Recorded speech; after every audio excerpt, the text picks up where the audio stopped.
Bueno, muy buenas tardes. Muy buenas tardes a todos los que nos ven y los que nos van a ver también. Mi nombre es Claudio Álvarez, yo soy profesor de la Facultad de Ingeniería y Ciencias Aplicadas de la Universidad de los Andes. Soy actualmente el director del programa de diplomado en ciberseguridad ofensiva y estamos aquí hoy día entonces para conversar sobre hacking ético. Vamos a partir conversando con el profesor Jaime Gómez.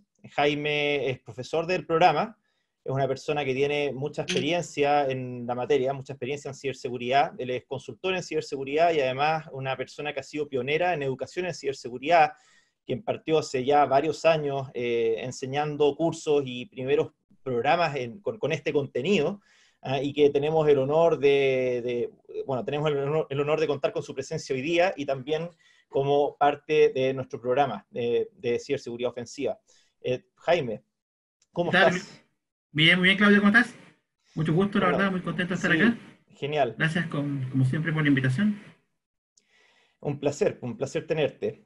Oye, Para mí. bueno, me gustaría partir un poquitito hablando, ¿sí? Sobre, primero, quizá un concepto que uno puede tener súper vago en la mente, ¿no? El ciberespacio, ¿no? Porque el hackeo, el hacking, los hackers, ¿dónde viven? ¿Dónde actúan? ¿Dónde están sus objetivos y sus intereses y sus motivaciones? En el ciberespacio, ¿no? Entonces, partiría primero dando quizá una idea, una definición de qué es el ciberespacio, ¿no? Bueno, hace unos pocos años atrás, los norteamericanos y los rusos se juntaron en una reunión bilateral que ha resultado un evento bastante célebre dentro de lo que es la comunidad de ciberseguridad a nivel mundial, ¿no? Tuvieron este encuentro bilateral y definieron varias cosas, definieron un vocabulario común y entonces llegaron a escribir una definición de ciberseguridad y el ciberespacio en realidad. El ciberespacio es un medio electrónico a través del cual la información es creada, transmitida, recibida, almacenada, procesada y eliminada. Eso es el ciberespacio. ¿Ya? Es un medio electrónico a través del cual pasan todos estos procesos de información. El ciberespacio existe hace bastante tiempo, ya prácticamente 80 años, más de 80 años, va a cumplir un siglo el ciberespacio. Ciberespacio es entendido actualmente como el quinto dominio de la guerra. Entonces, en este entendido, ¿no? Podemos considerar los computadores como máquinas que originalmente fueron creadas en un contexto bélico, eran los aliados contra el eje que se comunicaba por esta comunicación cifrada en un inicio y que después el eje fue capaz de romper, ¿sí? Desarrollaron la máquina bombe, después desarrollaron los computadores de propósito general, y el resto de historia. Entonces, ¿dónde ocurre el hacking? El hacking ético ocurre en el ciberespacio. Si les voy a compartir ahora alguna información de contexto interesante. ¿Por qué nos motiva dedicarnos a la ciberseguridad? ¿Por qué nos motiva el hacking y el hacking ético? Bueno, de acuerdo con un reporte del Foro Económico Mundial, ya del año pasado, el reporte de riesgo global, se considera que los riesgos de ciberseguridad, los ciberataques, ya están dentro de los top riesgos que podrían llegar a afectar a las distintas economías y los distintos países dentro de la próxima década. ¿Ya? A eso se dedica este estudio, a determinar los riesgos que pueden afectar al mundo en los próximos 10 años, en ese horizonte. Y así tenemos cosas como el robo de identidad personal, las fake news, los ciberataques que muchas veces involucran el robo de fondos, el robo de dinero, como ocurrió célebremente aquí en Chile hace un par de años, ¿no? Bueno, el panorama, dicho sea de paso, nadie se imaginó en este reporte que iba a existir una pandemia que iba a poner las economías, los gobiernos, nuestras vidas nos iban a hacer girar 180 grados. Nadie fue capaz de decir que una pandemia iba a comerse todas las economías en este reporte que se publicó el año pasado. Bueno, algo hay quizá relacionado, pero lo interesante es ver ciberseguridad, ¿no?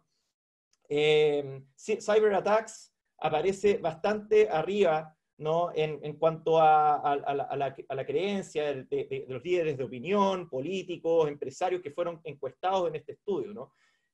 Los ciberataques, la infraestructura crítica, todos estos rombos morados son los que nos importan más a nosotros en este contexto que conversamos aquí. Robo de dinero, fraude, etcétera, ¿no? Así que definitivamente en años venideros los riesgos en ciberseguridad van a afectar a naciones, a estados, a empresas, a organizaciones, a universidades, en fin, nos van a afectar de una u otra forma. Vamos a tener que estar pendientes de la prevención, sí, saber muy bien cómo defendernos, y ya que estamos aquí, también, ¿por qué no?, saber cómo atacar. Y eso es lo que vamos a tratar de responder hoy día, porque es importante el hacking ético. Entonces, hay un déficit ya de capital humano, sobre esto vamos a hablar un poco más adelante, pero hay un déficit de capital humano que se estima en Latinoamérica en alrededor de 140.000 profesionales. Ya se había dado una cifra así a nivel político acá en Chile hace un par de años, don Jorge Atton, me parece que había mencionado que se necesitaban varios decenas de miles de profesionales en Chile, o cientos de miles incluso.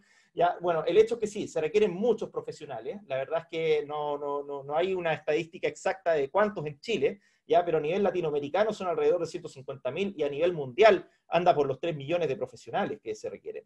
Hay mucho interés en áreas en donde, por supuesto, que el expertise es menor y la demanda futura es mayor. El cuadrante superior izquierdo de esta figura. Y ahí es donde vemos, por ejemplo, cosas que atañen mucho al hacking ético, como lo que se conoce como el testeo de penetración, la seguridad en la nube, ya, etc. Así que esta área ya es súper importante.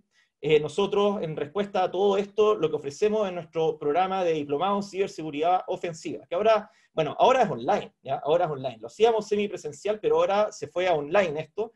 Las sesiones que hacíamos presenciales, ahora las hacemos por este medio, las vamos a hacer a través de Zoom.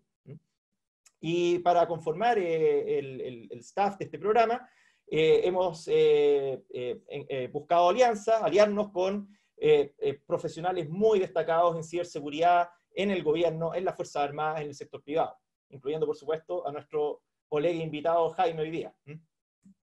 Así que es un programa que tiene inicialmente un módulo que da varias definiciones en un inicio sobre regulación, sobre legislación, y después otros 3 módulos que van completamente de lleno a la parte táctica, ofensiva de lo que es la ciberseguridad, ¿no? Para concluir con un último módulo en donde hay una certificación. Nosotros certificamos a nuestros estudiantes con Easy Council, que es un certificador líder a nivel mundial en ciberseguridad. Otorgamos la certificación Certified Ethical Hacker versión 10, ¿ya? Y además hay un proyecto de taller que los estudiantes desarrollan durante el transcurso del programa, en donde tienen que ir al campo, a su empresa, o algún lugar en donde puedan conseguir los debidos permisos, a realizar hacking ético, ¿ya? Y entonces auditar la seguridad de redes, aplicativos, etc. Somos la única universidad que está haciendo esto, con un certificador internacional de prestigio, de renombre, ¿ya? Certified Ethical Hacker. La modalidad online a través de Zoom los días jueves, las sesiones síncronas, partiendo el día 24 de septiembre. Tenemos laboratorios virtuales, courseware de Easy Council, y además máquinas virtuales y herramientas que son provistas por los mismos profesores del programa. Tenemos entonces el detalle de toda esta información publicado en el sitio web del programa, en posgradosuandes.cl. Esta información aparece también en el chat de este webinar, y si tienen dudas al respecto, nos las pueden hacer un poquito más adelante. Como les mencionaba, clases a fines de septiembre, hay clases de nivelación para quienes vienen quizá de disciplinas en donde no han sido tan expuestos a la informática, a la computación. Yo mismo hago, de mi experiencia de largos años enseñando estos temas, hago nivelación en arquitectura de sistemas computacionales, en sistemas operativos, en redes, y todo aquello que es necesario, básico, para entender el ciberespacio y entender, bueno, cómo realizar maniobras, cómo realizar procesos de hacking ético. El programa finaliza en abril del próximo año, y entonces los mayores detalles los encuentran en posgradosuandes.cl. Entonces, hago esta introducción a nuestro programa. Ya hice una breve introducción a, digamos, un tema eje de todo esto que vemos en ciberseguridad, que es el ciberespacio. Lo que vamos a hacer en este evento es conversar ya varios aspectos importantes sobre el hacking ético. Vamos a preguntarnos algunas cosas bien básicas en un inicio. Voy a estar conversando con Jaime. Jaime, con mucha paciencia, va a ir respondiendo quizá algunas preguntas mías que van a ser algunas perogrulladas, ¿ya? Pero vamos a ir avanzando entonces en esto, y al final Jaime nos va a hacer una magnífica demostración ya de un procedimiento de hacking ético. Entonces, bueno, Jaime, Quizás nos puedes partir contando ya quiénes son los hackers, ¿Mm? ¿Quiénes son los hackers? ¿Qué tipo de hackers existen? Si es que podemos definir una tipología, ¿verdad? Bueno, Partamos por existen ahí. varias definiciones respecto del tema de los hackers. Desde hacker iniciado, gente que está recién partiendo, mucha gente entusiasta, que ven esto algo como con mucha pasión, trata de, más que por un tema de fama o de ego, tratar de vulnerar sistemas de seguridad. Hasta hackers profesionales que son contratados por empresas. Hoy día tenemos incluso ciberejércitos, ¿no?, financiados por Estados, que se dedican al tema del hacking. La verdad que una gama bastante amplia, donde podemos encontrar todo tipo de gente que se dedica a esto, ¿no?, para bien y para mal, todo lo que implica el tema de hacer hacking o vulnerar sistemas de seguridad para poder hacer robos y delitos. Tenemos hoy día mucho también a nivel mundial. Hemos tenido casos en Chile recientemente también, lamentablemente, que demuestran que esto es una disciplina completamente universal, transversal, que no tiene fronteras, etc. Así que hace mucho más importante hoy día que las empresas tengan como disciplina adquirida lo del hacking ético para ver cómo están hoy día sus sistemas de seguridad. El objetivo principal de un hacker ético es ver si hay brechas de seguridad dentro de los sistemas de información de la compañía, descubrirlas, detectarlas, demostrar que existen y en base a eso obviamente proponer los remediales correspondientes. Claro. O sea, un hacker es alguien que podría actuar, ¿verdad?, de manera benéfica. También un hacker podría actuar de manera malévola. Sí, Así como existen criminales con pistola, también podrían existir criminales con teclado, ¿verdad? sí, por supuesto. Uh-huh. De hecho, mucha gente ¿Cuándo cree entonces? que lo más Sí, probable es que las guerras que ya ha pasado, en el fondo hay casos comprobados de ataques o ciberataques de estados, y que lo más probable es que la próxima guerra mundial que tengamos, si es que existe, ya no va a ser con armamento tradicional, sino va a ser una ciberguerra, lo más probable. bueno, de hecho, lo que mencionaba antes, ya de los años 40 podemos mencionar que hubo ciberataque. ¿Ah? El hecho de que se haya vulnerado la información confidencial del eje por parte de los aliados y Uh-huh. hayan podido interceptar las comunicaciones y haber hecho los movimientos de ejército oportunos, eso si se dio en los años 40, se va a dar ahora y con una intensidad brutal, digamos. ¿Ah? Y Sí, sin duda. otro aspecto bien interesante en el ciberespacio es la asimetría, ¿no es cierto?, de las fuerzas que se oponen, digamos. Tú puedes tener unos hackers aislados por ahí en algún lugar desconocido y que ponen en jaque toda la infraestructura crítica de un país, de una nación, ¿no? Entonces tienes la asimetría y además la dificultad de poder entender quién fue el que atacó. Son dos cosas que diferencian mucho este quinto dominio de la guerra, ¿no? Sin duda, Eh, suma a eso el hecho de que hoy día tenemos una red en la cual estamos todos interconectados. Entonces, facilita mucho lo que hizo Alan Turing en la década de 40 que tú comentas, como vulnerar la seguridad de las máquinas de los nazis para poder obtener los códigos cifrados que se transmitían durante la guerra. Y claro, es probablemente el primer hito de lo que hoy día entendemos como ciberguerra. Y fue un tema muy laborioso, muy doméstico, muy hecho a mano. Hoy día es muy simple de hacer porque tenemos más capacidad computacional, mucho más la que teníamos en los años 40. Y además exacto. tenemos esta red que es Internet, donde todos estamos conectados con todos. Y es importante que entendamos eso, porque eso obviamente es un beneficio para muchas empresas desde el punto de vista de la intercomunicación, pero también es una facilidad para el atacante para poder llegar a todos lados del mundo sin tener restricciones ni fronteras. Exacto. La tecnología entendida como un multiplicador de fuerza, ¿sí? Ahora Exacto. todos tenemos acceso a la tecnología y increíble la multiplicación de fuerza que es posible hacer a tremendo, por decir, a un muy bajo costo en realidad, ¿no? Como por muy pocos dólares tú puedes arrendar una infraestructura y levantar un ciberataque muy poderoso y bajar de la red a una corporación. Eso es factible hacerlo hoy en día, ¿sí? Sí, exacto. Así que, bueno, dicho todo esto, ¿cuándo consideraríamos que un acto de hacking es ético y cuándo no? Bueno, la diferencia fundamental entre uno y otro es que el hacker ético siempre actúa en pro de las compañías. O sea, él está para defender la empresa, para descubrir esta brecha de seguridad, informarlas oportunamente, además reportar las soluciones o posibles soluciones que esta brecha tenga. En cambio, el hacker que no es ético, más conocido como el black hat en la nomenclatura normal de hacker, es el que obra en función de sí mismo. O sea, él toma estas ventajas de las empresas en términos de ciberseguridad para su beneficio propio. O sea, cuando roba para sí mismo o eventualmente para un tercero, que es su demandante que lo contrata también para hacer estos efectos. Oye, ¿y qué tipo de organización puede requerir los servicios, la ayuda de un hacker, el conocimiento de un Todas, hacker? ¿Qué tipo de todas, organización puede requerir todas. esto? No hay restricción en tipo de empresa, tamaño o tipo de negocio, etcétera. Uno tiende a pensar que tal vez las empresas financieras, las empresas de retail, que son las empresas que más transan a través de Internet, requieren más estos servicios, pero en realidad esto aplica a todo tipo y tamaño de empresas. No hay restricción, desde una pyme de 5 usuarios hasta megacorporaciones, de cualquier ámbito de negocio también. Mm. Claro, hace un momento yo mencioné algunas cifras súper gruesas, digamos, del déficit de capital humano, de profesionales en el área de ciberseguridad. ¿Cuál es tu impresión acá en Chile? ¿Cuál es tu impresión Yo acá en Chile estoy sobre el déficit completamente, profesional? sí, completamente de acuerdo con esos valores. De hecho, creo que en algunos casos se quedan cortos. Yo tengo absolutamente la experiencia de que mucha gente que está en el ámbito de buscar trabajo en temas de ciberseguridad me contacta o amigos me contactan a mí para ver si entre mis redes tengo gente que pueda cumplir con los perfiles. Y hoy día, lamentablemente, está costando muchísimo, Claudio, encontrar profesionales en el área de ciberseguridad, profesionales competentes, que tengan además certificaciones como la que ofrece este diplomado, que son hoy día requeridas en el ámbito laboral muchísimo. ¿No? Basta que busque en LinkedIn las ofertas laborales que hoy día hay y que exigen tener certificaciones como la del CH, y lamentablemente está costando mucho encontrar profesionales competentes. Entonces, hay un déficit real de profesionales en esta área que se requieren que tengan estas capacidades, que son capacidades ya un poquito más duras en términos de kinético o de cosas de ciberseguridad. Y claro, hoy día hay puestos de trabajo, hay ofertas vigentes que no han podido llenarse por lo mismo. Que no tenemos gente para cubrir esas plazas.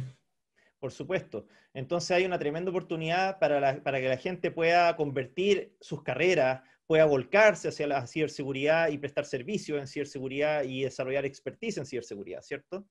Sin duda Eh, alguna.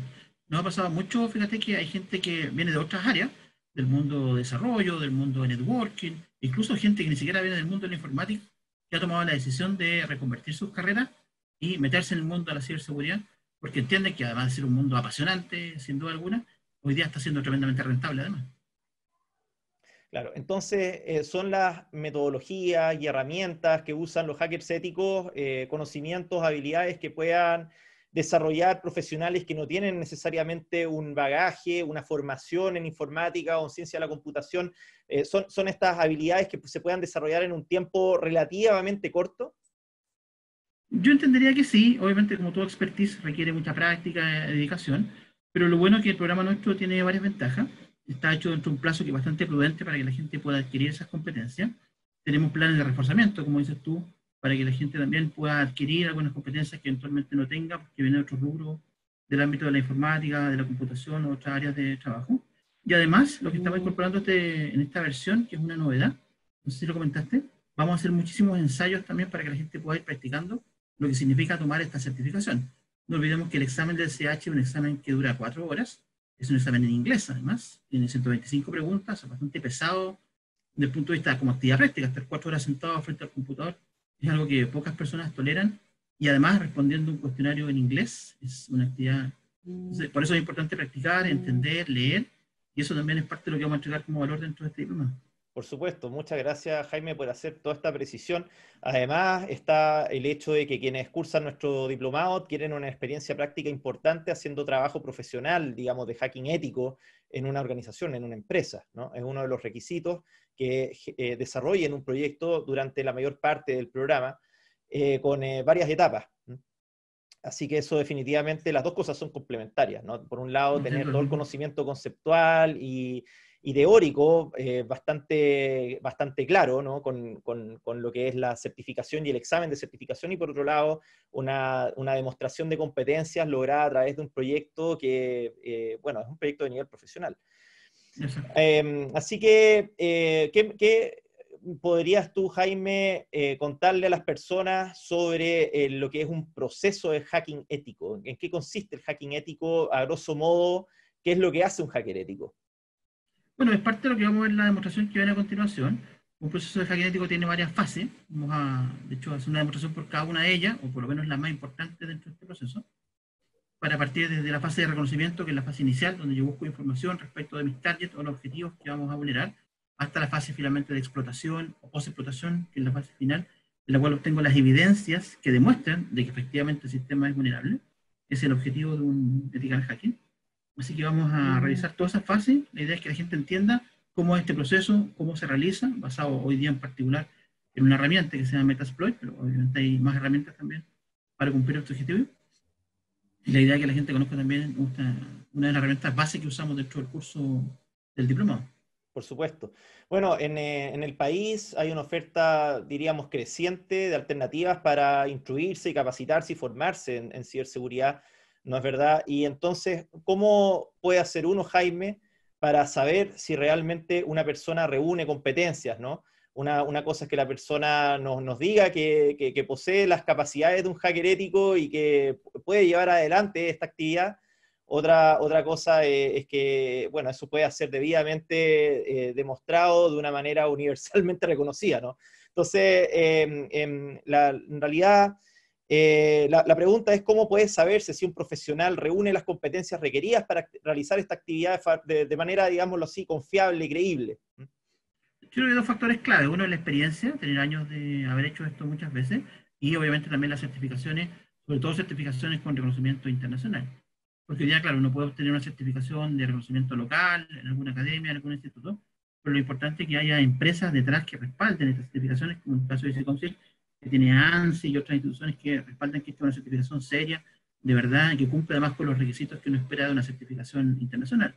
O sea, les va a servir hoy día en Chile, si el día de mañana quieren hacer un trabajo en el extranjero, también va a ser válida, reconocida internacionalmente, en cualquier parte. Hoy día, muchas de las Fuerzas Armadas de Estados Unidos toman esta misma capacitación que van a tomar nuestros alumnos, y que está ya demostrado que está a los más altos niveles en términos de ciberseguridad a nivel mundial. Claro. Bueno, los norteamericanos nos llevan muchísimo, son los líderes, nos llevan muchísimo, muchísimo, muchísimo la delantera en lo que es desarrollo de ciberseguridad, y ellos tienen todo un marco estratégico para la formación del capital humano a través del NIST, que es el ente que en el fondo regula toda esta actividad que hacen los norteamericanos, y nuestra certificación se basa en lo que propone el NIST a través de este marco que es el marco NICE. Sobre la fuerza laboral para ciberseguridad. La certificación CH recoge muchas de las competencias que debe tener un profesional de acuerdo a la norma NIST. Por lo tanto, si uno obtiene CH, uno puede realizar trabajo, digamos, reconocido, no solo en Chile, digamos. Así que Así eso es. es un beneficio de contar con una certificación como la de CH. Y así hay otras certificaciones, ¿verdad? Hay un mercado bastante, digámoslo así, con muchas alternativas, muchas opciones de acuerdo al expertise al cual uno apunta, ¿no? El expertise que uno ha desarrollado y sobre el cual uno se quiere certificar en realidad. Hay certificaciones que probablemente son mucho más avanzadas y mucho más exigentes, pero esta es una certificación que en el fondo un profesional que se está formando, digamos, por primera vez, primer capítulo que ve en ciberseguridad, puede optar y es de prestigio. Mira, una cosa buena que tiene Easy Council que ofrece un track. En el fondo, este es el primer paso para la gente que quiere iniciarse en el mundo del hacking ético, pero tampoco es el único. La gracia, la ventaja de poder trabajar con Easy Council es que hoy día tienes además muchos pasos posteriores que la gente puede consultar, también son cosas que pueden estar más adelante, y proponer un track que no termina acá. Entonces, tienes hoy día una visión de futuro además de cómo continuar tu carrera en términos profesionales y siendo de la mano de Easy Council. Eso también es una ventaja Exactamente. importante. Bueno, y los conocimientos hay que estar constantemente actualizándolos, ¿verdad? Que mantenerse, digamos, en el estado del arte del desarrollo de las herramientas, de los procedimientos, de la metodología, y la certificación, por lo tanto, no es algo eterno, sino que es algo que uno tiene que ir renovando. No, sin duda alguna. Fíjate Eso que una es, de las cosas que recalca mucho Easy Council es un dentro tema. del curso son obviamente las habilidades técnicas, competencias que uno requiere, pero también hay competencias no técnicas. Una de ellas, y que es fundamental, es lo que se llama el aprender a aprender. Como tal, como dices tú, una disciplina que es muy cambiante en el tiempo y requiere que la gente esté permanentemente investigando, buscando nueva información. Tenemos hoy día que se publican, por ejemplo, 35 vulnerabilidades nuevas todos los días. O sea, aparecen 30.000 malware nuevos también todos los días. Entonces, ese tipo de estadística nos da a entender que este es un tema muy cambiante y nos requiere estar permanentemente actualizado, que no es fácil, pero esta disciplina sí lo exige. Así es. Jaime, mira, ¿te parecería a ti empezar a mostrarnos Sí, vamos, partamos. algunas pasos, digamos, prácticos de lo que podría ser un ejercicio de hacking ético? Sí, voy a compartir mi pantalla. Ahí me confirman si se ve. Sí, ya aparece tu pantalla, Jaime.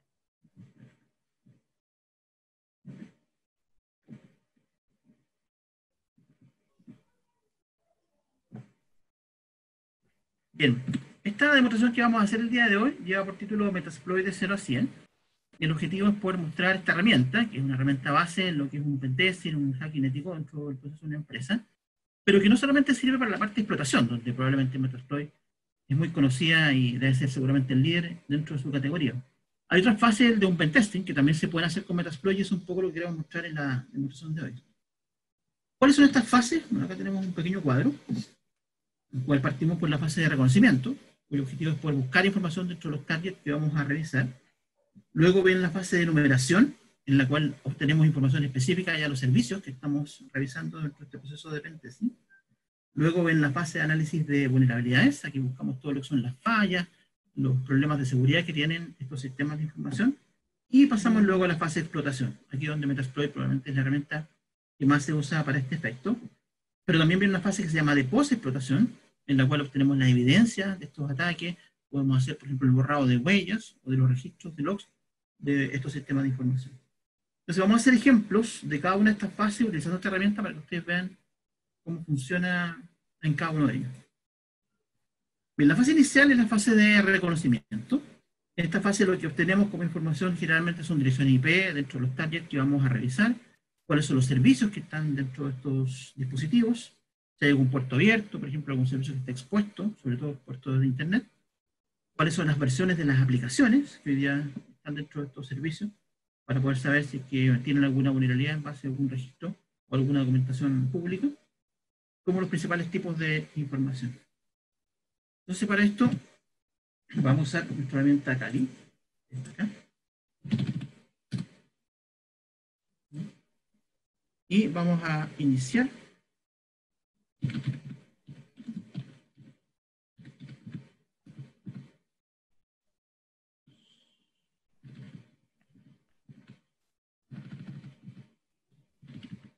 Ahí estás levantando la base de datos.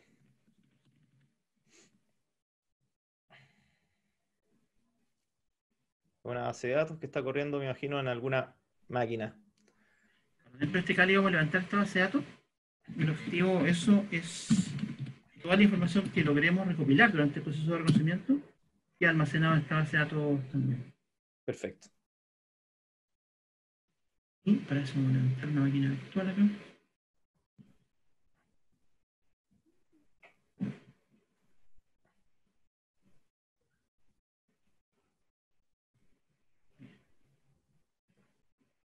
Para que cargue. Y luego esto ya podemos levantar nuestro Metasploit.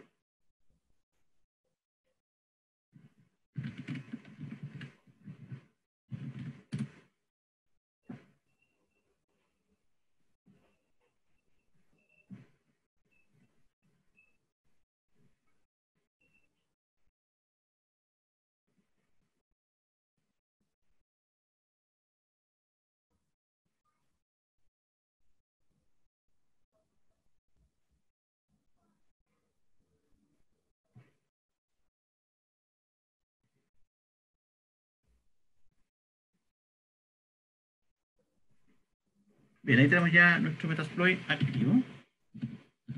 Vamos a hacer el primer comando para revisar cuáles son los hosts que tenemos dentro de nuestra red local. Con el siguiente comando.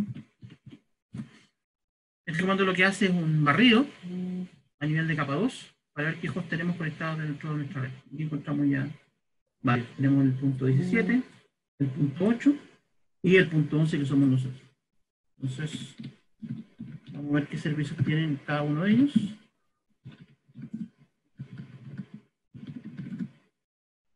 El punto 17.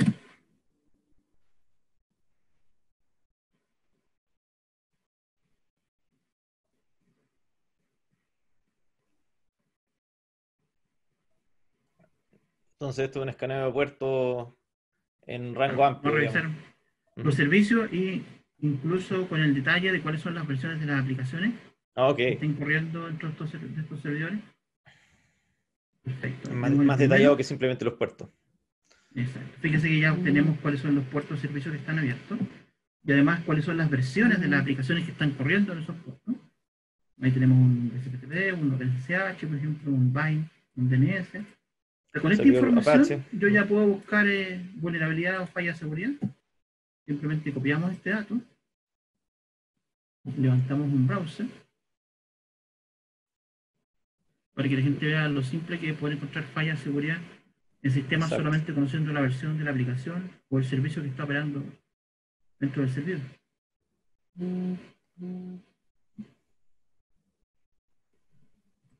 Mientras levanta, vamos a revisar el otro, que era la punto 8. Ahí. Simplemente voy a Google.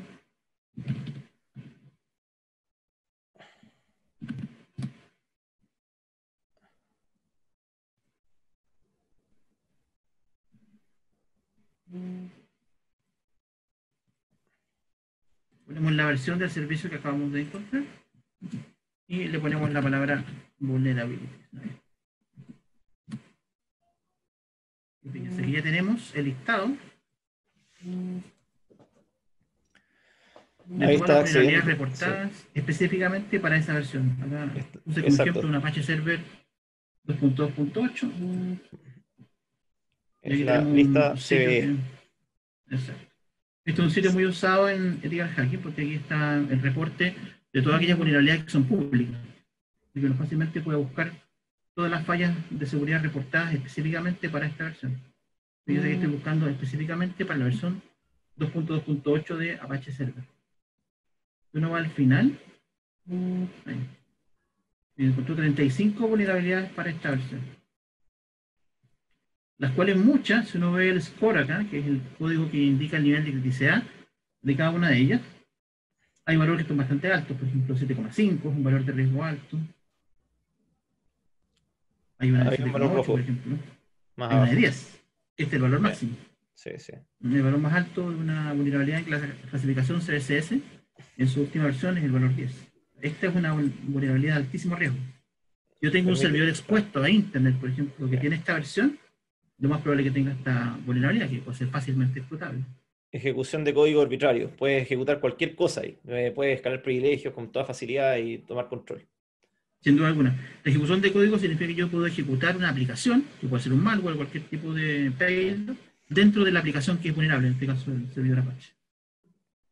Vamos a revisar el otro servidor, que era la punto 8. Nos A preguntan ver qué si esto servicios va a tiene. estar disponible después, si esto va a estar grabado. Bueno, la respuesta es sí. Nosotros lo vamos a publicar esto intensamente por redes sociales. Voy a asegurarme de que así sea, ya de que cualquier persona interesada que no haya podido estar aquí lo pueda ver después.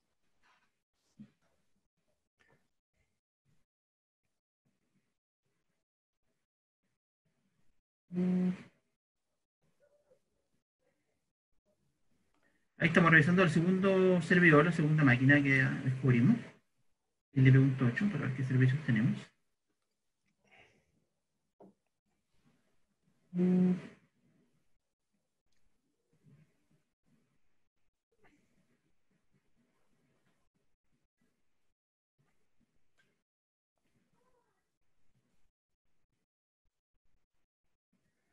Bueno, está corriendo VNC. VNC es una aplicación que permite conectarse como por escritorio remoto a otra máquina. Y VNC me parece que también tiene su historia de vulnerabilidades, ¿cierto? Sí, ha habido varias fallas de seguridad encontradas dentro de ese protocolo, Sí. y además un protocolo inseguro per se, porque permite, si alguien toma control remoto de una máquina de IBNC, prácticamente puede hacer cualquier cosa, no tiene restricciones respecto a las cosas que puede hacer. Y así hay otros protocolos que también tienen su historia de inseguridades, ¿no? SMB, por ejemplo, Samba para compartir Sí, archivos y carpetas en SMB, redes el protocolo Windows. favorito de los El gusanos. protocolo, sí, el protocolo favorito para atacar es Samba. Bien, aquí tenemos ya el reporte de la segunda máquina, que es claramente una máquina Windows, ahí está. Ujú. Tenemos varios servicios operando también, ahí está el puerto 445, que es un protocolo muy usado en las redes para compartir documentos, archivos, las famosas carpetas compartidas. Lo Mm. usan mucho las empresas cuando quieren compartir el video el fin de semana, le comparten la carpeta a sus compañeros, etc. Por eso un ejemplo de la fase de reconocimiento. Una de las ventajas que hacerla con Metasploit, tú simplemente aquí pones services y te entrega el listado de todos los servicios que ya has descubierto. Esto ya está almacenado en la base de datos Postgres que levantamos al principio. Permite hacer algunas búsquedas, por ejemplo. Quiero saber todos los servidores que tengan el puerto 445 abierto. Ahí está. Dentro de mi mapa de descubrimiento tengo ya dos servidores. El punto 8 y el punto 17, ambos tienen el puerto 445 abierto. Puedo buscar por algún tipo de servicio, por ejemplo. Apache, ahí está. Tengo dos servidores Apache corriendo dentro de mi red. Ahí están los datos, las versiones, el detalle, dirección IP, puerto de servicio. Y que esto es una facilidad importante para hacer reconocimiento, sobre todo si uno tiene que revisar redes grandes. Para manejar un par de servidores, en el ejemplo que estamos viendo, a lo mejor se puede hacer de forma manual, pero cuando tengo 50, 100, 200 servidores en una red, en un pentesting, que es algo bastante habitual hoy día, sobre todo en empresas grandes, manejar esa cantidad de información es muy complejo hacerlo de forma manual, y esto es una muy buena facilidad. Bien, eso respecto a lo que es la fase de reconocimiento. Para ir avanzando, vamos a revisar la segunda parte, que es la fase de enumeración. ¿Qué es la enumeración? Este es un concepto que a veces se confunde un poco. Una vez que ya tiene el mapa de servicio, de todos los servicios o aplicaciones que están corriendo dentro de las redes que tenemos para revisar, lo que yo hago ahora es revisar estos servicios. Voy a interrogar cada uno de estos servidores para ver qué información puedo obtener. Y en la fase de enumeración obtenemos información distinta. Obtenemos, por ejemplo, carpetas compartidas, cuentas de usuarios, también podemos obtener grupos, las tablas de ruta que están dentro de los servidores, sobre todo cuando se hacen testing sobre dispositivos de comunicaciones, por ejemplo. Eventualmente podría, dependiendo obviamente también cómo estén configurados los sistemas, podría obtener alguna contraseña o algún hash de contraseña. Eso también es posible obtenerlo en esta fase dependiendo también cómo se haga. Vamos a hacer un ejemplo de numeración ahora con Metasploit. Aquí yo acabo de levantar un segundo servidor. ¿Qué tiene?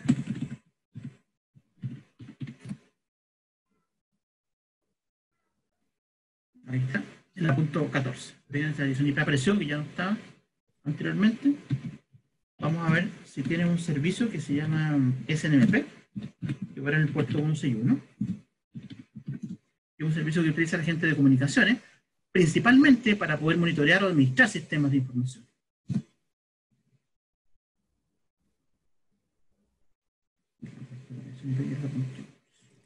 SNMP.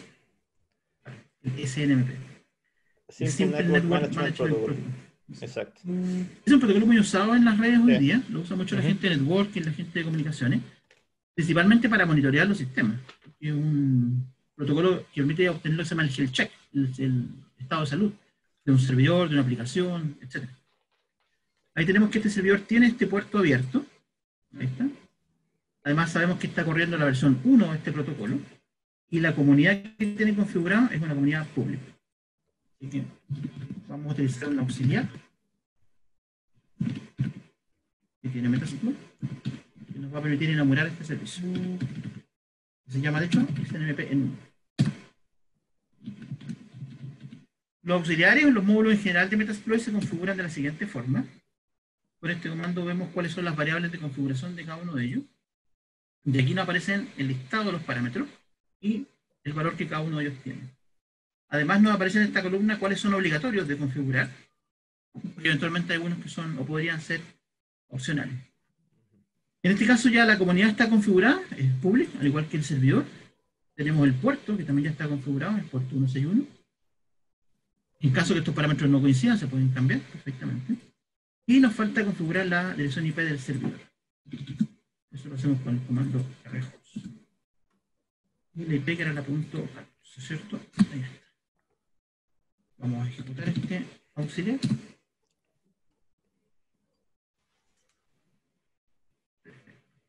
Fíjense la cantidad de información que logramos obtener de este servidor. La verdad es que muchísima información. Este ya es un proceso de enumeración.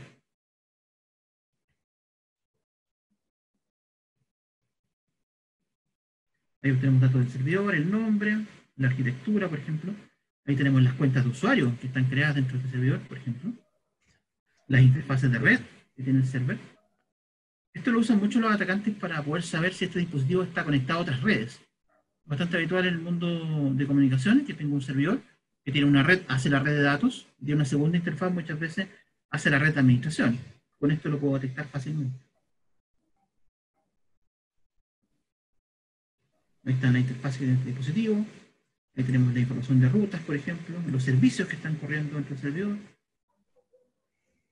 Toda esta información es útil para poder planificar ataques. Aquí fíjense, tengo las aplicaciones que están instaladas dentro del server. Yo sé exactamente si esta máquina tiene o no tiene antivirus, qué antivirus tiene. A través de esto lo puedo hacer ver. Si tiene o no el firewall habilitado. Aquí veo las carpetas compartidas, por ejemplo. Y también un vector de ataque muy usado hoy día en las redes. A ver si hay alguna carpeta que está compartida hacia el exterior y poder colgarse de eso para acceder a algún archivo o eventualmente vulnerar la seguridad de este server. Aquí tengo la información de los dispositivos que también están conectados al servidor. Aquí tengo las aplicaciones que están instaladas. Este servidor, por ejemplo, tiene instalado un OpenVPN, tiene un TAP, tiene un WinRAR, ahí está la versión incluso. Entonces yo sé que esta versión de WinRAR, por ejemplo, tiene alguna vulnerabilidad conocida, perfectamente la podría explotar. Y ahí están todos los procesos que están hoy día corriendo dentro del server. Este es un ejemplo de numeración hecho directamente desde Metasploit. Metasploit tiene auxiliares para enumerar los principales servicios que hoy día utilizamos en comunicaciones. Bien, pasemos a la siguiente fase, que es la fase de análisis de vulnerabilidades. Este proceso tiene como objetivo encontrar las fallas de seguridad de los sistemas que estamos revisando. Uno generalmente en los pentesting usa otras herramientas para hacer análisis de vulnerabilidades como Nessus, OpenBAS, que son mucho más conocidas. Sin embargo, Metasploit tiene hoy día auxiliares que nos permiten hacer este trabajo también y sobre todo poder revisar vulnerabilidades puntuales. Se utiliza mucho, sobre todo en la fase de revisión o de retest, dentro del proceso de pentesting, donde yo requiero revisar una vulnerabilidad puntual. La gente que está encargada de mitigación me dice, ¿sabes qué? Ya mitigamos o ya parchamos la vulnerabilidad X que fue encontrada en el pentesting, necesitamos comprobar que efectivamente esa mitigación se haya hecho de buena forma. Este proceso puede ser manual o automático, en las dos formas. En el manual yo reviso una vulnerabilidad puntual y en automático hago ya una revisión masiva y quiero revisar una gran cantidad de servidores, una gran cantidad de hosts. Bien, ¿cómo nos apoya Metasploit en esto? Vamos a buscar aquí una que es muy conocida, que es la MS17010, la famosa vulnerabilidad que explotaba el gusano o el ransomware WannaCry. Vemos que tenemos varios auxiliares para poder ejecutar esta función. Hay auxiliares y hay exploit también. Pero este, por ejemplo, un auxiliar scanner solamente nos va a permitir detectar si es que el servidor tiene o no la vulnerabilidad en cuestión. Así que lo vamos a cargar. Y al igual que en el caso anterior, vamos a ver las variables de configuración. Ahí está. Ya está configurado en el puerto 445. Nos pide la IP del servidor. Vamos a configurar la IP de la máquina Windows. Vamos a host. Tenemos que ir a punto 8 es la máquina Windows. Vamos a configurar host.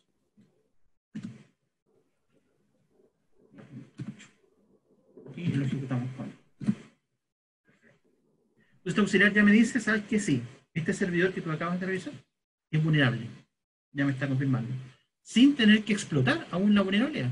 Esto es muy útil, sobre todo si quiero hacer una revisión masiva. Tengo una red, por ejemplo, con 200 servidores.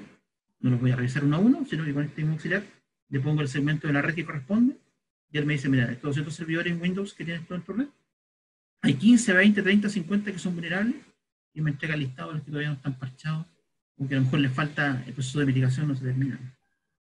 Es una buena opción para poder encontrar fallas de seguridad. Otra vulnerabilidad también que se publicó hace poco fue Bluekeep, que es una vulnerabilidad de servicio RDP. También tenemos acá un auxiliar. Eso es el escritorio remoto de Windows, Remote Desktop Protocol. También es un servicio muy usado. El otro día yo hice una investigación en Choban y solo en Chile encontramos miles de dispositivos que tienen RDP expuestos hacia Internet. Es una cosa impresionante cómo se usa mucho este protocolo de escritorio remoto. A la gente le gusta mucho porque obviamente permite que tú accedas al servidor con la misma sensación que tienes estando sentado en la consola de la máquina.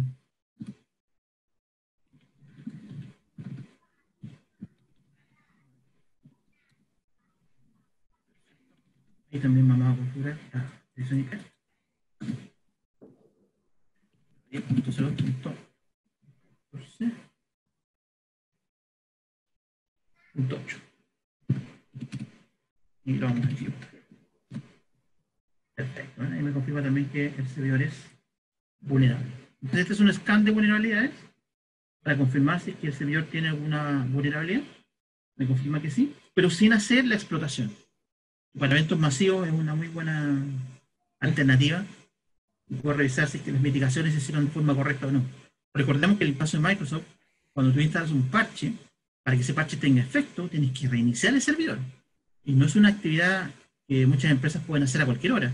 Sobre todo si son servidores de emisión crítica, servidores de producción, los pueden reiniciar en cualquier minuto. Tienen que buscar las famosas ventanas de mantenimiento para poder hacer este procedimiento completo.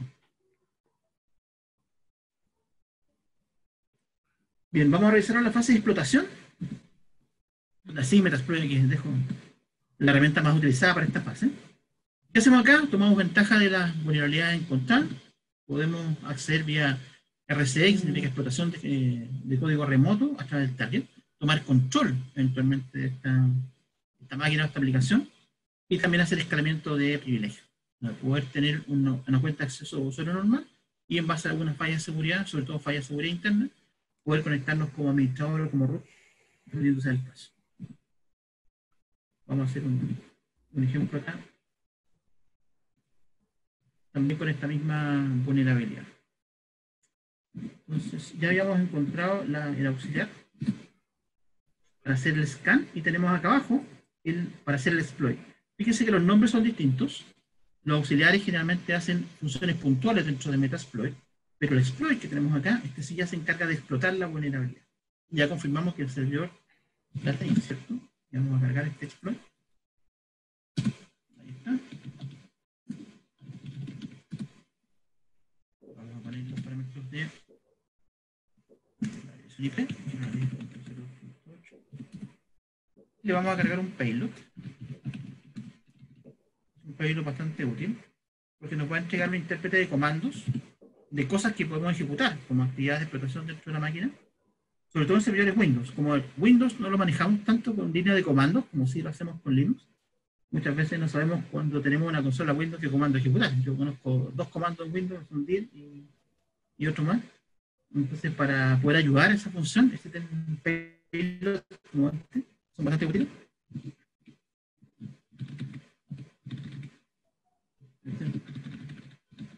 En el fondo el payload es un software que vas a correr en la máquina remota y en este caso te va a proveer un terminal reverso, creo que se llama esto, ¿no? Exacto, una función reversa. Claro. Se llama reversa porque parte de la máquina víctima hacia la máquina atacante. Exacto.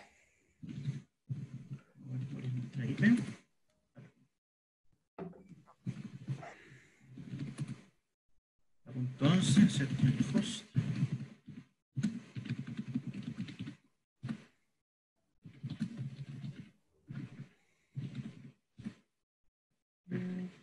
Ahí creo que tengo todo. Algo que es importante es fijarse cuando uno hace explotaciones, sobre todo en el mundo Microsoft, los diferentes targets que están disponibles. No todos los exploits o todos los payloads sirven para todo tipo de target. Por ejemplo, acá vamos a poner el comando info y nos va a listar cuáles son los targets disponibles para este exploit en particular. Entonces aquí tenemos todos los sabores disponibles. Está el 0, que es una suerte de escaneo automático, pero dependiendo de cuál sea el tipo de servidor que yo tenga, debo usar uno u otro. Entonces, este información se obtiene con el proceso de numeración. Nosotros ya vimos que era una máquina Windows 7, puede ser también un servidor 2008/2, en el caso nuestro lo tenemos sobre VirtualBox, así que vamos a usar el target dot para esta explotación. Target 2. Este es un error bastante común cuando uno inicia con herramientas como esta, porque muchas veces configura el exploit de forma adecuada, pero si no tiene el target bien configurado, esto tiende a no funcionar. Vamos a ver si logramos conectarnos a la máquina.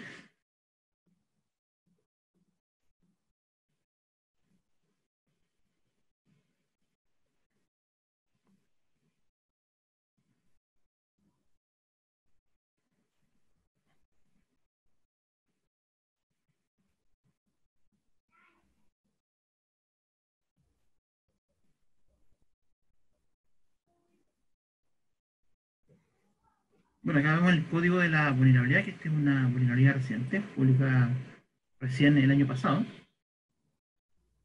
Así que es altamente probable encontrarse con muchos servidores que todavía la tengan. Siempre existe una inercia en el mercado desde que se publica una vulnerabilidad hasta que se logra una mitigación parcial o en gran medida. Esto es ya un nivel de automatización de una maniobra de hackeo tremendo, digamos. O sea, Sí, por los supuesto. hackers old school, vieja escuela, ellos mismos tenían que desensamblar probablemente el código del software víctima para ver por dónde meterse. Y aquí esto está todo abstraído, encapsulado con scripts y es muy fácil de usar. Entonces, imagínense, nuestros alumnos salen, yo diría, con bastante buena experiencia usando este tipo de herramienta y no es una herramienta para la cual se requiera necesariamente tener una formación tan exhaustiva ni tan profunda en ciencia de la computación o informática, digamos. Bueno, una ventaja que incorporó herramientas como el Mm, caso de Metasploit, que facilitó tremendamente el proceso de explotación.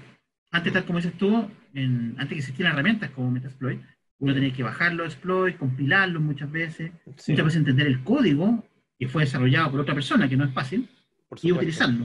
Hoy por día supuesto. Metasploit nos entrega una tremenda facilidad respecto de cómo hacer la explotación. Ahí ya estamos dentro de la máquina. Uno puede incluso ver en qué directorio estamos parados. Estamos en el System32, que es el directorio raíz del servidor Windows. Ahí tenemos los nombres de la máquina, las versiones, el build, cuál es el nivel de parche que tiene el servidor, etc. Toda esa información se puede obtener. Y lo más importante es saber con qué nivel de privilegio estamos.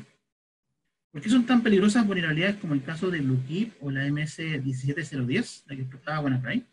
Porque permiten que con una explotación simple, como el ejemplo que acabamos de ver, uno automáticamente quede dentro del servidor con los privilegios de administrador o system, como se llama en Windows. Ujú. Entonces, ¿qué cosas uno puede hacer con esto? Fíjense, vamos a hacer una demostración.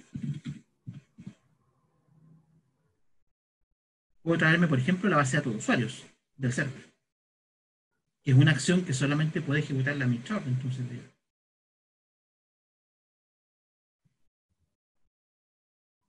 vamos a hacerlo, ¿no?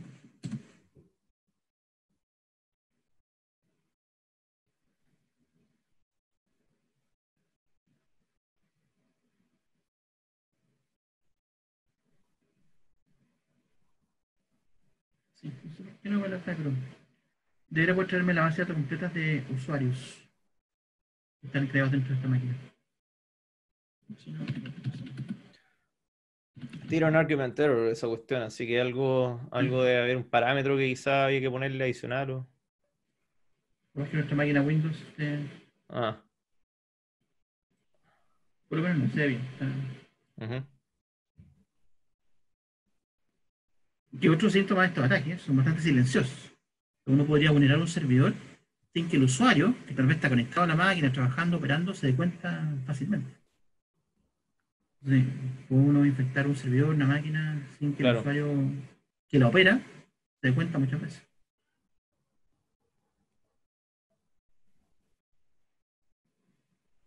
Bueno, aquí la máquina desde la cual estás atacando está en la misma subred que la máquina víctima, digamos. Sí, Entonces, es un escenario en el cual tenéis que tener acceso a la red, pero eso lo puedes lograr a través de otro tipo de ataque, ¿cierto? Una máquina que está bueno, expuesta a la internet pública y entras por ahí, un sí, este es un pivoteo. ejemplo, como dices tú, un ejemplo local, Sí, pero estos ataques se pueden hacer perfectamente a través de Internet. Si por quieren, lo supuesto. vemos en Chodan para que la gente vea.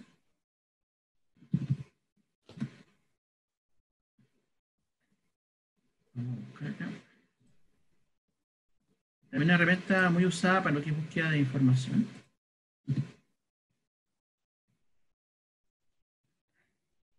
También es parte de la herramienta que usamos dentro del diplomado. Ahí, por ejemplo, voy a buscar todos los servidores dentro de Chile, ahí está CountryCL, que tengan disponible el puerto 3389 hacia Internet. Impresionante, Shodan. Te da Sí. toda esa información. Hoy día a la fecha hay 8000. 7.830 servidores que tienen RDP expuestos a Internet. Eso significa que todos sean vulnerables, que tengan bloqueo. Pero lo más probable es que un porcentaje importante sí lo Claro, tengan. Como es una vulnerabilidad reciente, yo creo que no ha sido 100% mitigada. En lo que sí expone obviamente muchas empresas el portal de acceso exacto. del servicio de escritorio remoto, ¿no? Incluso te muestra usuarios ahí. Imagínate, administrador César y no sé Esto quién lo más. puede hacer desde Internet perfectamente. Mm. Así que este ejemplo que vamos a hacer se puede hacer perfectamente desde Internet, sin ningún problema. Bien, y vamos a la última fase entonces, que es la fase de post-explotación. Bueno, también tenemos herramientas dentro de Metasploit que nos pueden ayudar. ¿Qué hacemos acá? Acá tenemos principalmente evidencias. Cuando uno hace un informe de pentesting, tiene que poner las evidencias de que logró hacer la explotación, de que logró conectarse al servidor y que logró conectarse con privilegios de administración altos. Una de ellas es, por ejemplo, el borrado de huellas, que es el borrado de todos los registros o logs que tiene el servidor. ¿Hubo alguna evidencia, algún archivo confidencial, algún tipo de acceso que permita demostrar que finalmente se logró vulnerar la seguridad de ese server o de esa aplicación? No sé. Vamos a volver a nuestro MS 17010 y vamos a ver que este exploit se llama Eternal Blue.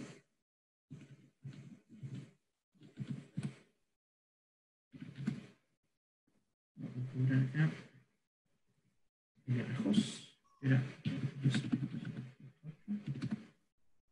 el file, que es el mismo que usamos recién.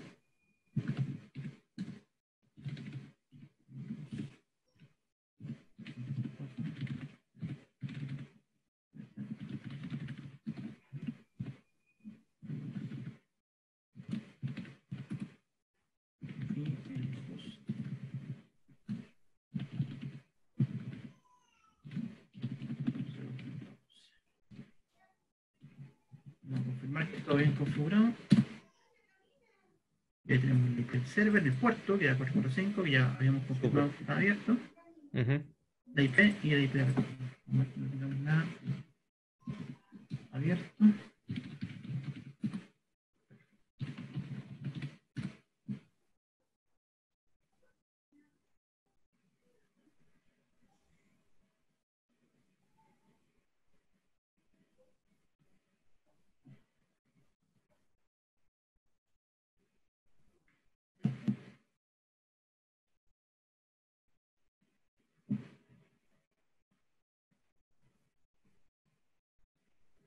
Termina.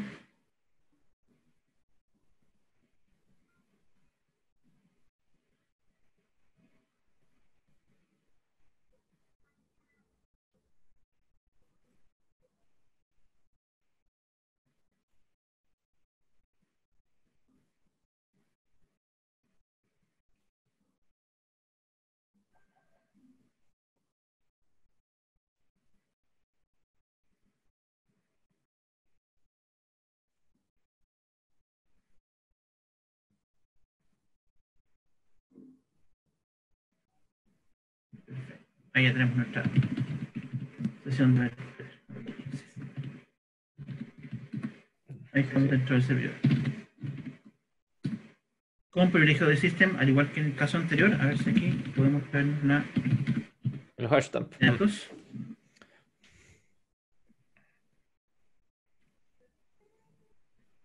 Y eso vendría a ser la evidencia, ¿no? Que tú quieres usar para Y uno documentar la pega última fase. finalmente. Esta máquina Sí, que no quiere. parece que tiró de nuevo el mismo problema. Vamos a hacer un borrado de huellas. Aquí vamos a ir a la máquina Windows. Vamos a levantar el visor de eventos.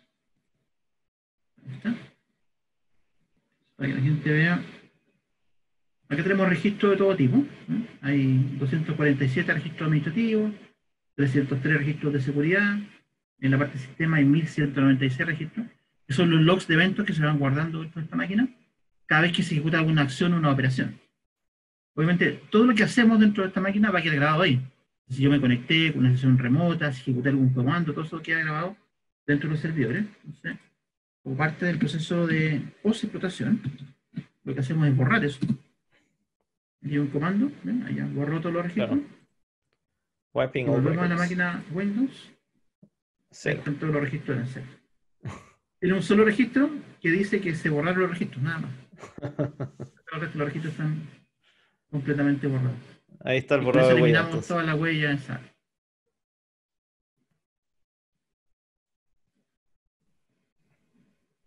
Perfecto, excelente, pues Jaime, qué bueno. Uh-huh. Una muy buena demostración de lo que nuestros alumnos aprenden. Bueno, esto es algo súper puntual, un pequeño episodio de las distintas cosas que vemos en los 3 módulos centrales del diplomado. Y además que aplican esto después en sus proyectos, en fin. Metasploit y varias otras herramientas dependiendo mucho del proyecto que se propongan realizar.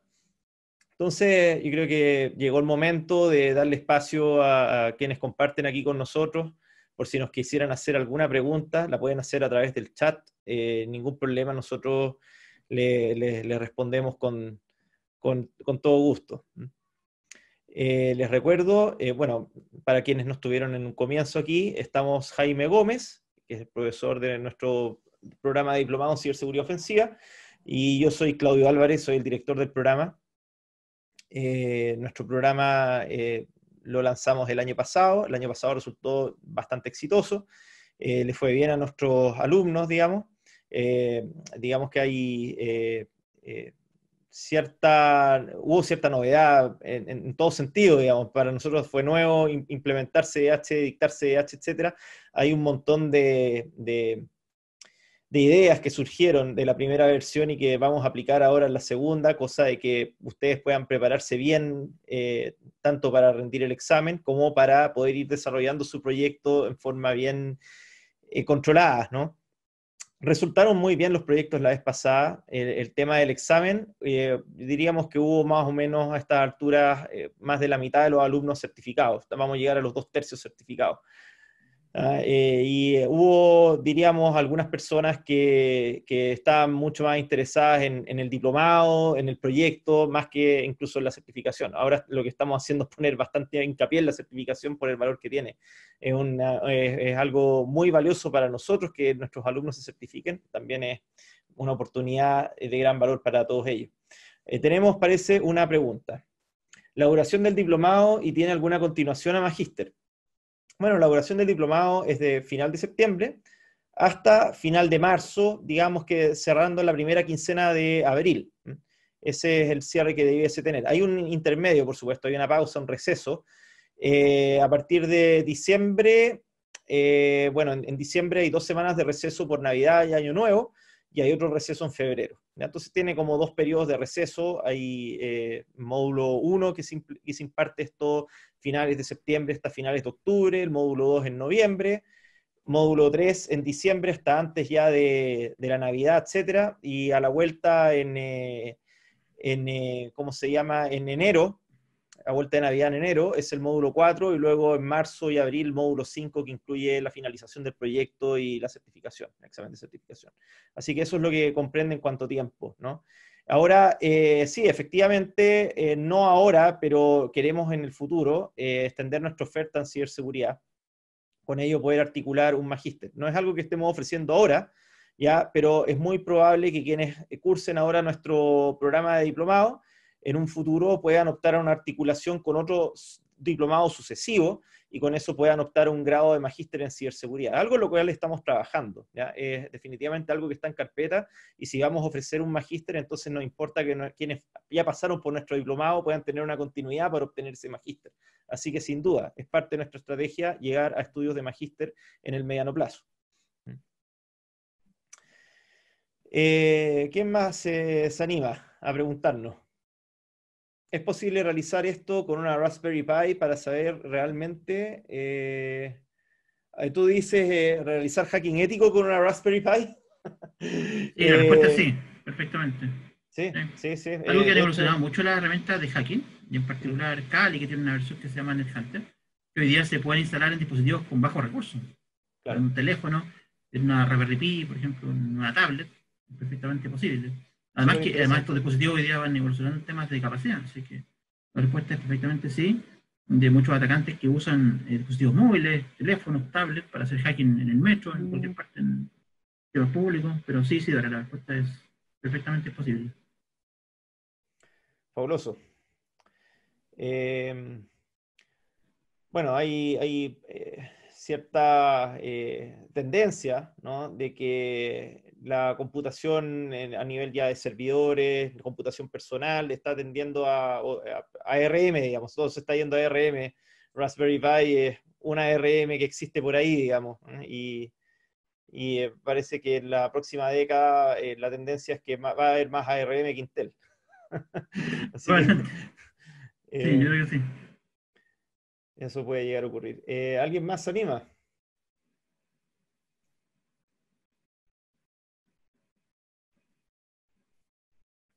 Bueno, entiendo que algunas de las personas que están con nosotros son alumnos que ya, futuros alumnos, futuros estudiantes del programa de diplomado. Ah, buenísimo. Reconozco algunos nombres. Por lo menos sé que han postulado, no he tenido la información última de si habrá habido matrícula. Distingo varias personas que por lo menos me tocó mirar, mirar cierto su postulación, etcétera. Y lo que les puedo contar, anticipando un poquito el inicio del programa, es que es muy importante que quienes se incorporan a nuestro programa tengan la posibilidad real de hacer un proyecto, ¿no? De hacer un proyecto ya sea en la empresa en donde trabajan o en alguna otra entidad en donde puedan conseguir los permisos. Nos ha pasado siempre, digamos, que tenemos alumnos que hacen proyectos bajo el alero de lo que es nuestra universidad y hacen el hacking ético, digamos, en las redes de la universidad contra los sistemas de la universidad, para lo cual hay disposición de la autoridad a permitir esto, ¿no? Dado que es todo con un interés netamente académico y algo que le reporta también un beneficio a lo que es la Dirección de Tecnologías de Información. Sin embargo, es más interesante si ustedes pueden traer sus proyectos de afuera, si ustedes pueden realmente entrar a hackear en su empresa, ¿no? Y algo que pueda generarle valor, por supuesto, a su organización. Así que hago esa sugerencia, ¿no? Para quienes se van a incorporar y quienes van a empezar con nosotros el programa en septiembre, que empiecen a tantear un poco el terreno, cómo anda el apoyo de su organización para ver si es que pueden ir desarrollando su proyecto con su entorno de trabajo, digamos. Eso es algo que puede ser de gran utilidad poderlo avanzar antes.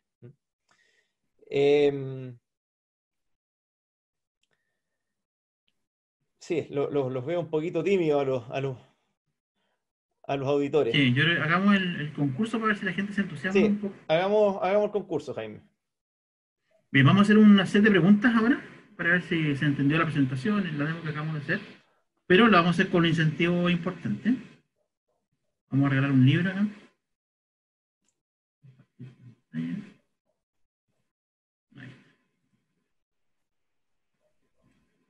ahí se ve la pantalla. Se Este está libro que empezando a se va a ver. llevar la persona que gane este concurso.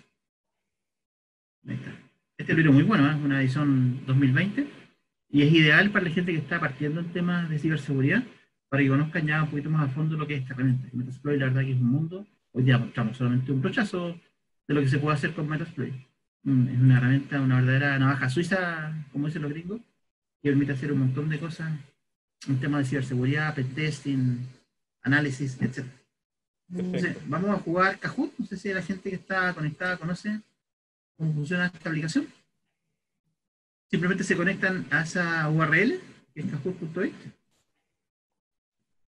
Y ingresan el código. El PIN ingresan ese código en su computador. 398-653. Y luego de eso les pide su ID, y con eso ya se registran en la plataforma. Buenísimo.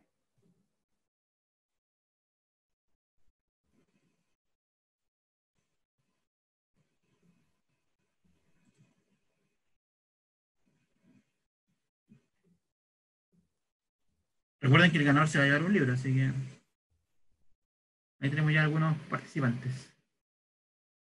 Súper. Esperemos a ver si se nos unen algunos más. 4, 5. Tenemos como 11 participantes al menos en la conferencia, así que tratemos de ver si es que llegamos, rajuñamos los 10. Lo esperamos. Nos dicen por el chat si es que tienen algún contratiempo, algún tema, pero los podemos esperar un minuto a ver si se pueden conectar.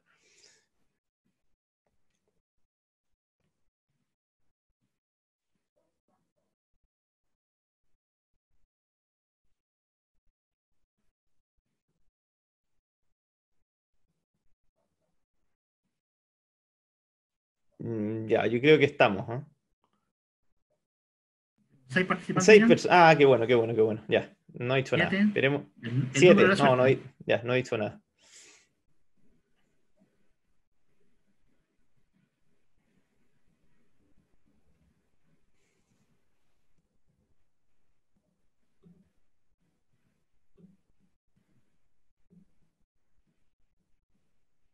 Si alguien más, ¿no partimos? Vamos, ¿Estamos listos? parece que estamos listos, a menos que alguien Hable ahora o calle para siempre. Por el chat, por último. Nos avisa si es que Por el tienen chat que intención digan de si alguien más se conectarse. va a conectar. Claro, claro. Ya. O si no, iniciamos. 5, 4, 3, 2, 1. Vamos. Bien, partimos Start con la now. primera pregunta. Sí.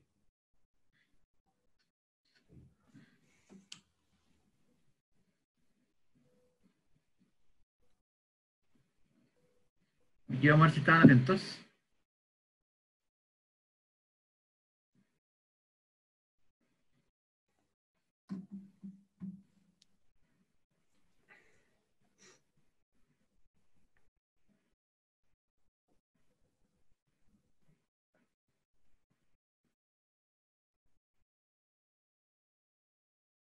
Perfecto, muy bien, ¿eh? 5 respuestas correctas.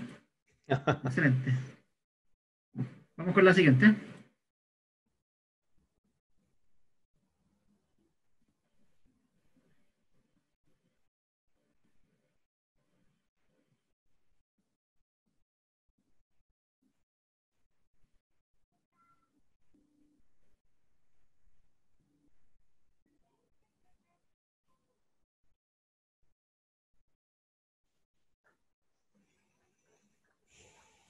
Bien, la respuesta correcta. Siguiente respuesta. 3 de 5.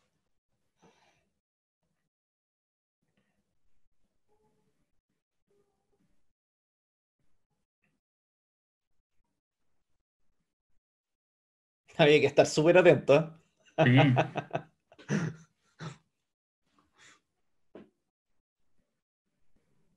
Bien, y ya estaban, ¿eh? Muy bien. Vamos con la siguiente. Vamos.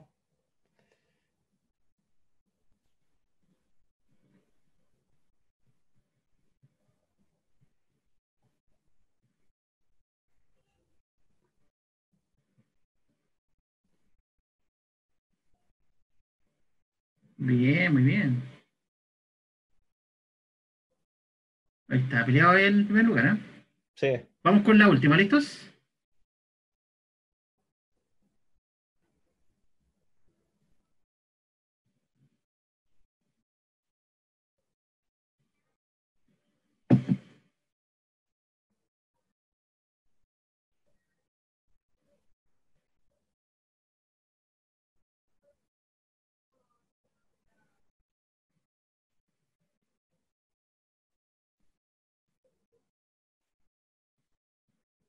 ¿Cómo quedó el podio? Bien, Isidora ahí en tercer lugar. Excelente, Isidora, bravo. Francisco en segundo. Muy bien, felicitaciones. Y el ganador, One Juan XM. Esteban. Bien, que se identifique y que nos comparta su mail para hacerle llegar el regalo.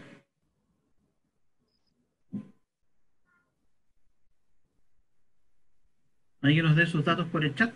Exacto, por el chat está bien y Jaime se comunica inmediatamente con Sí, y le hacemos OneXM. llegar el libro por correo. Puede ser mensaje privado a Jaime si quiere.